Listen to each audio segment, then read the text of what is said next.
Good morning. Welcome. This is our first rendition of our blog for sports medicine and shoulder. I'm Dr. Grant Garcia, and I'm one of the sports medicine and shoulder specialists here at Orthopedic Specialists of Seattle. So we're going to be doing a monthly blog on hot topics in the community and sort of around the world in conferences that we've been at. Overall, we here at Orthopedic Specialists of Seattle offer the most advanced non-operative and operative techniques for your sports medicine or shoulder injury.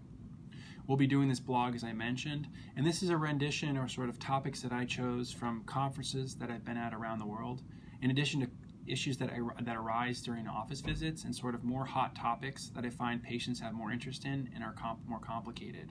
Overall, I'd like to do these informational segments so that my patients who have these difficult diagnoses can better understand their condition and how we treat it.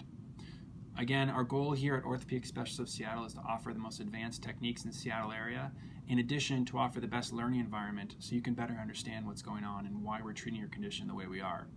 If you have more questions or more information, visit my website at www.grantgarciamd.com or search us at Orthopedic Specialists of Seattle. Any further information, further blogs will be posted over the next month, and we'll be doing this in a monthly segment with hot topics. If you have any other requests, please let us know, as we're happy to always do new topics and things that the community wants to know more about. Take care. Thanks.